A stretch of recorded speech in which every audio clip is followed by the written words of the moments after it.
Hello, this is Jijo and welcome to this session on legal reasoning for CLAT. This is lesson number 3, and in this lesson we will look at how to manage time in legal reasoning section. And this is a worry that I've heard very often, that students tell me that, sir, if I have the time, then I can actually solve all the questions. Unfortunately, what happens in the mock test is that I'm not able to manage my time. In fact, in most of the cases, whatever is my last section that I'm solving, I don't have enough time to solve the section. But after the test, I can actually solve all these questions. Now let's address that. So ladies and gentlemen, let's go to the board. So here you have it, legal reasoning for CLAT, lesson number 3, and what we look at is how to manage time in legal reasoning section. Now for us to look at how to manage time in legal reasoning section, we should look at how to manage time in CLAT. After all, legal reasoning is a section in the CLAT. Now if you look at the CLAT 2020, this is how the paper was. English, there were 6 passages with 30 questions. Current affairs, 7 passages with 36 questions. Legal reasoning, 8 passages with 39 questions. Logical reasoning, 5 passages with 30 questions. And quantitative aptitude, 3 passages with 15 questions. So total, there were 150 questions, and to be done in 120 minutes. Now if you consider these passages, if you actually add all these passages together, the total number of passages would be, at least last year, these 129 passages came, 150 questions, came in 29 passages. Out of which there were 7 passages of current affairs and 22 passages from the rest, including the 8 passages in legal reasoning. Now, the reason why I separated current affairs is because of this. Current affairs is slightly different from other passages in terms of the process of solving. Now, if you have an English passage, which is a reading comprehension passage, whatever is the information that you need to answer the question is there in the passage. You don't have to bring in external knowledge to answer any of these questions. Of course, you should know meaning of the words in the passage, but beyond that, to answer the question, all the information that you have is in the passage. When it comes to legal reasoning, all the information that you need to apply, which is the rules, is given in the passage. You are not supposed to bring in any knowledge, extra knowledge, to the examination hall. If you have it, great, but for you to answer these questions, everything is given in the passage. For logical reasoning, whatever be the question, assumptions, inferences, strengthening, weakening, everything is based on the information that is given in the passage, the argument that is given in the passage. So you are making the decision solely based on what is given in the passage. What about maths? All the data is given in the passage. There might be extra data in the question, but the basic data in the passage.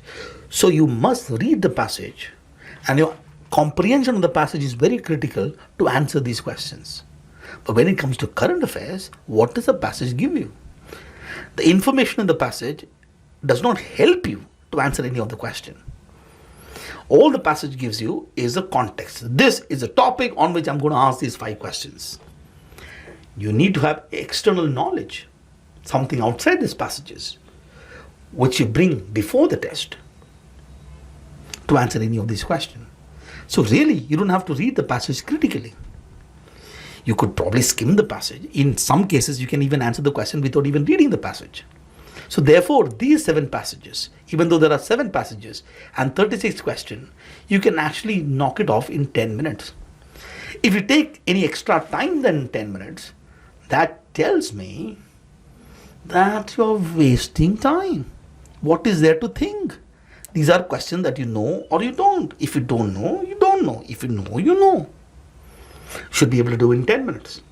So if I count this 10 minutes, what we have, the remaining 22 passages is 110 minutes. The total should be 120. That means that for each of these passages, ladies and gentlemen, what we have got 5 minutes per passage. So that's a quick and easy way to decide how many minutes you have per passage. That means that there are 6 passages in English, you have 30 minutes. 8 passages in legal, 40 minutes. 5 passage logic, 25 minutes. And 3 sets of quantitative aptitude, 15 minutes. Now, for some of you, this can go up and down, but on an average, this is what you're looking at. Now, the problem is 5 minutes enough? Now, 5 minutes enough for what? Solve all the questions? Are you supposed to solve every single question? Please understand or think about this in this manner. Imagine this is a war. The war is CLAT and you are fighting this war. And your objective is to get 120 marks or 115 marks, whatever is your target is. And in this war, there are 150 questions or 150 battles that you have to fight. And you have to win 120 battles and maybe lose the next 30 battles.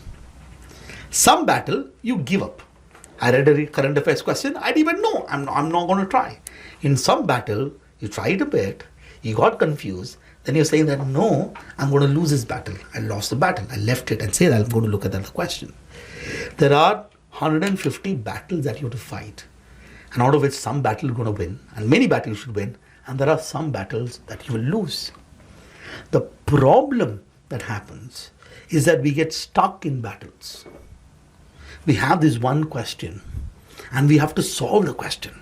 We have to, because I read the passage. Otherwise the passage will feel bad, no? The passage is like, Arey, you read the passage, solve now. Solve please, why are you leaving me? Solve it. And you are stuck in questions. Now you have to really ask yourself why you get stuck in questions. It is more psychological, right? You read the passage, therefore, I have to solve the question. Otherwise, I'm wasting time. Sounds a bit illogical.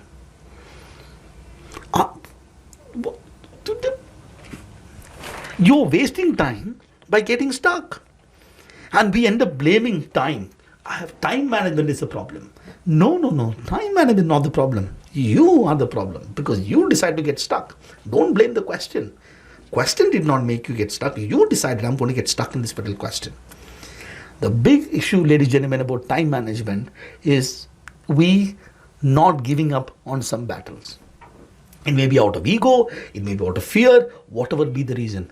Please do note that at some battle we're going to lose, and we should lose battle like a champion. Let me explain this.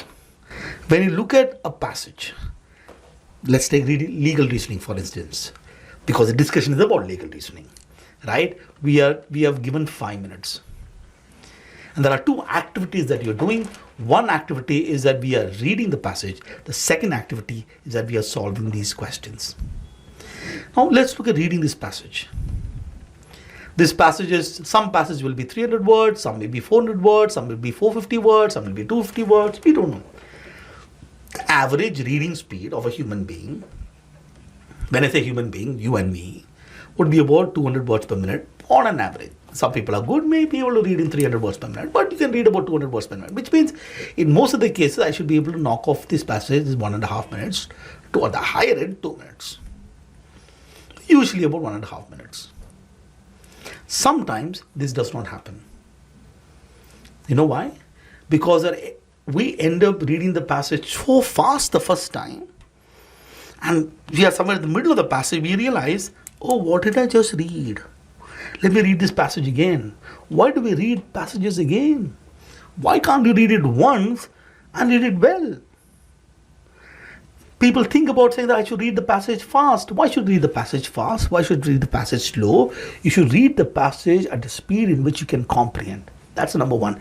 And second is, when you read the passage, you should know why you're reading it. What is that you want out of this particular passage? In legal reasoning, from the passage, I want to take out the rules. If you know why you're reading it, and you're a smart reader, you can knock it off in 1.5, maximum 2 minutes. 2 minutes is not required. 1.5 minutes should be good enough. And when you go to the question, this is where the biggest time waste happen. Imagine, let's say, question number 2. There are 4 answer choices. You eliminated A and B. Now you're confused between C and D, which is fine. There is no shame in getting confused. You could get confused. Then you might want to look at the rules once again and evaluate it. On a good day, the problem is solved, you evaluate it, you move on. But on a bad day, on some days, sometimes we get stuck again. And at that point in time, we decide to evaluate more and more and more, to the point that we are more and more confused and we are just sitting and wasting our time. Nothing. We should be interested in marks per minute. And if this happens in couple of passages, questions, sorry, not couple of passages, couple of questions, let's say you eliminated here and stuck with B and C, and before you know it, you have spent 2 minutes here, 2 minutes here, it's over and done. The ladies and gentlemen, the key thing is your ability to lose some of this battle. I will not say ability to lose some of the battle. So you should just give up and move on to the next one. It does not, please understand this idea that it is just because I read the passage, I don't have to solve all the 5 questions. I don't. I would want to solve the question, but it's not necessary.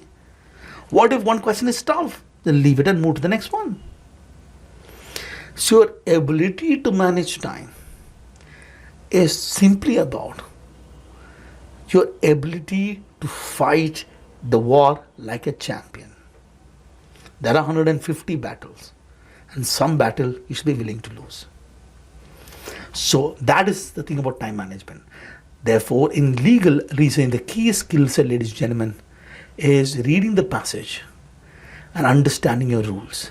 An ability with respect to the question, your ability to analyze the thing by applying the rules onto the relevant facts and arriving at the outcome. If you can work on these skills, ladies and gentlemen, you should be fine. So that's what I thought I should share, and that's what you learn.